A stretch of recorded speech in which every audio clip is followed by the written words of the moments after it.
በዓለማችን እንደሱ የባላንዶርን ጠቅልሎ የወሰደ የለም። በዓለም ውስጥ ባሉ ክለቦች ተዘዋውሮ የተጫወተ የለም። እሱም ሊዮኔል ሜሲ ነው። ሰላም፣ እንዴት ናችሁ? የዳዊት ሚዲያ ተከታታዮች እንደምን ናችሁ? ዛሬ ልናወራ የወደድነው ስለ አርጀንቲናዊ ሊዮኔል ሜሲ ነው። በመቀጠልም ስለ ሊዮኔል ሜሲ ትንሽ እንላችኋለን። ሊዮኔል ሜሲ በአርጀንቲና ሮዛሪዮ ከተማ ተወለደ። ገና በልጅነቱ ኳስ ከእግሩ ላይ የማይጠፋ አስደናቂ ተሰጥኦ ነበረው። ነገር ግን በ10 ዓመቱ የሰውነት እድገት ሆርሞን እጥረት እንዳለበት ታወቀ። ሕክምናውም በጣም ውድ ስለነበረ ድሃ ቤተሰቦቹ ሊሸፍኑት አልቻሉም። በዚህ ወቅትም ነበረ የባርሴሎና ስካውት የሜሲን ችሎታ አይተው ለመደመም ጊዜ አልፈጀባቸው። ሕክምናውን ሙሉ በሙሉ ለመሸፈን በመስማማቱ የመጀመሪያ ውል በወረቀት ሶፍት ላይ አስፈረሙት። ሜሲም በ13 ዓመቱ ሕይወቱን ለመቀየር ወደ ስፔን ተጓዘ። ባርሴሎናም ታዋቂውን ሊዮኔል ሜሲን በላማሲያ አካዳሚ ካደረገ በኋላ በ17 ዓመቱ ለዋናው ቡድን መጫወት ጀመረ። ብዙም ሳይቆይ የቡድን እምብርት ሆነ።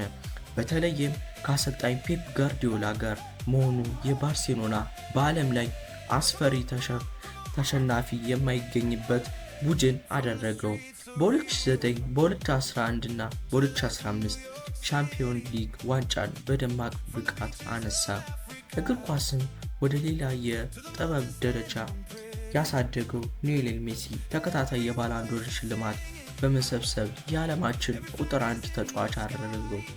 ሜሲም በባርሴሎና ቤት 775 ጨዋታዎችን አድርጎ 672 ግቦችን በማስቆጠር የክለቡ ምንጊዜም ከፍተኛ ግብ አስቆጣሪ ሆነ።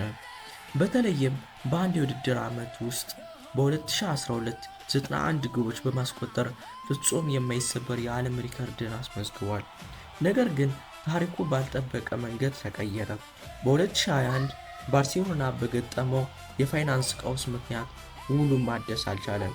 ሜሲም በዓይኑ እንባ እያናቀው ሳይወድ የ21 ዓመቱን የፍቅር ቤቱን ለቆ ወደ ፈረንሳይ ፒኤስጂ ለመጓዝ ተገደደ።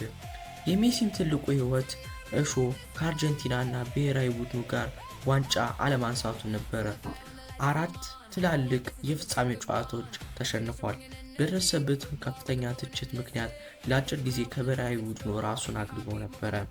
ነገር ግን ተስፋ አልቆረጠም።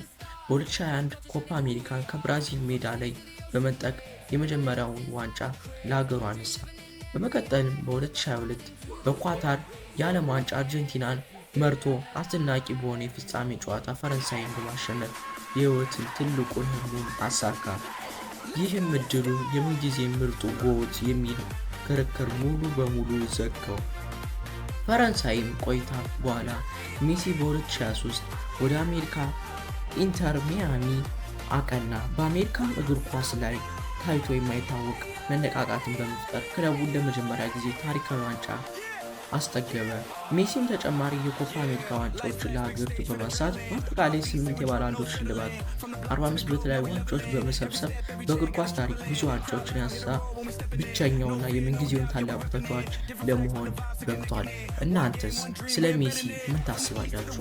ሀሳባችሁን በኮሜንት አጋሩ። ይህንን ቪዲዮ ከወደዳችሁት ላይክ፣ ሼር፣ ሰብስክራይብ እንድታደርጉት እጋብዛለሁ።